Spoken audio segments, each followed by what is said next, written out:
Hi, I'm Dina Zaphiris, otherwise known as the Behavior Savior. I've been training dogs in Los Angeles for 20 years. Dogs are my passion. You may have seen me on Pet Finder on Animal Planet. I've also been on the Bonnie Hunt Show. I was involved in a project 3 years ago where we trained 7 dogs to detect cancer in human breath. They were 98% accurate.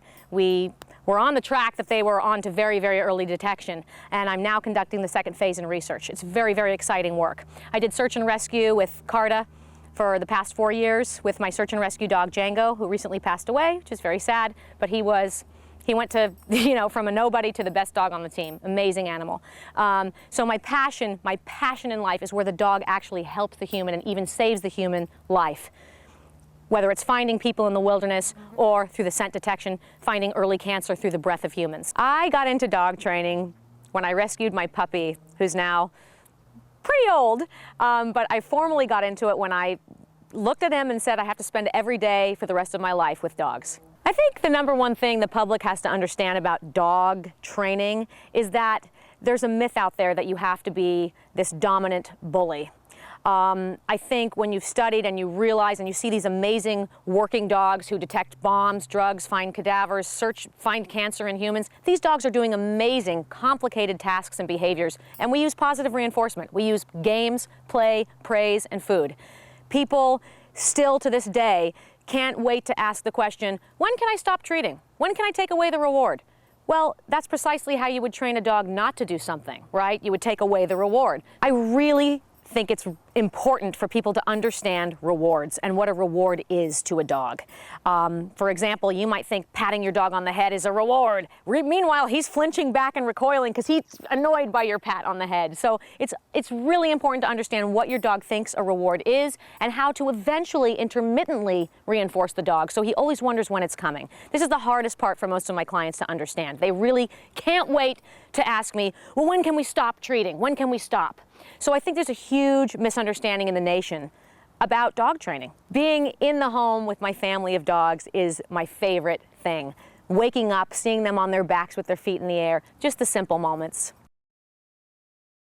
So if your dog loves to tug, which I think is the number one game to play with your dog, you can also take the Tug Toy, woo, through, yeah, and you can combine it with your word. Ready, through, good, ready, through, good. Woo! Ready? Through, good. Good. Ready? Through. Yes! Good girl. Get it. Okay? So that's a great example of how strong the behavior became in 5 minutes. Okay? This dog is like shooting through my legs. She goes, to get what I want, I got to go through her legs. Giving you, again, the power and the control. So she's loving this right now. So we're going to do another round. Also, remember in the beginning, I talked about intermittent reward. In the beginning, I rewarded Charlotte every time she went through my legs. Now, I might make her do it 7 or 8 times. Woo! Ready, go. Sa! Ready, go. Woo! So Charlotte is off in the wilderness. Watch how powerful her come command is getting. I have the secret squirrel. Charlotte, come! Charlotte, through! Charlotte, come! Charlotte, through! Charlotte, come! Charlotte, come!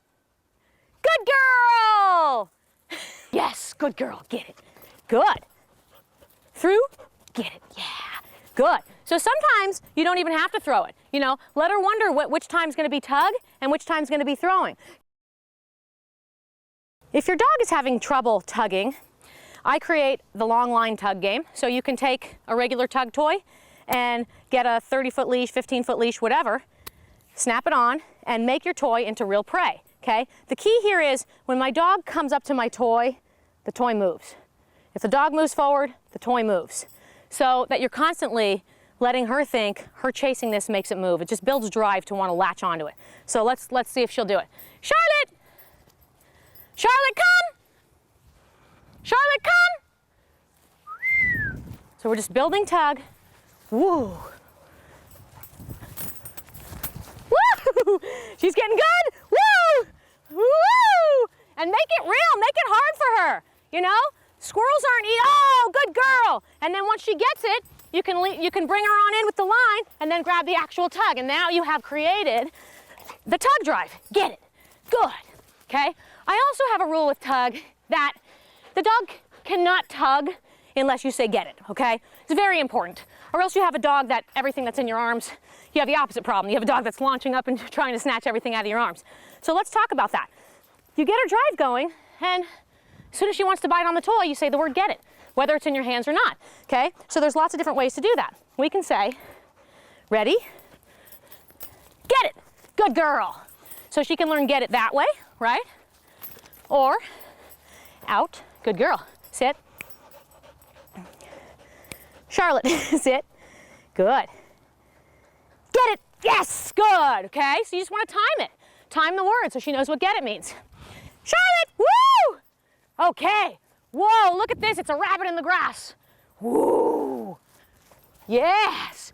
So the toy moves like real prey. It's always moving away from your dog. So the main important part of a tug game is actually the chase, the prey chase, right? If the prey isn't moving, no dog's gonna want to tug because it's boring. So I constantly, if my dog is tugging, I constantly have equal and opposite pressure.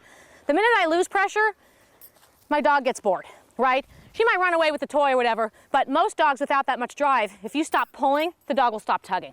So you want to keep constant, equal and opposite pressure on the toy, create a prey chase, then you have a dog who wants to snatch onto that toy, which again gives you power. For reward, right? If you're concerned about not having to use food for everything, create a great game of tug. It's the best reward possible. If she tries to snatch this toy and I don't say it, I won't let her, I take it away. Good girl, get it. Yeah, she knows that by not taking it, I'll give her the opportunity to get it. Yes, good girl, get it. Good. Through, get it, yeah, good. So sometimes you don't even have to throw it. You know, let her wonder which time's gonna be tug and which time's gonna be throwing.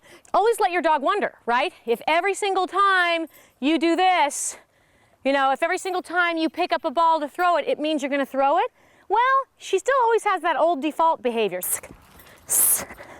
Woo! Another toy I absolutely love is a Tug Toy with a Velcro opening, and you can put really yummy treats inside. Look at that. What's there? What's there? Woo! And through. Woo! So sometimes through the legs can simply mean tug game, right?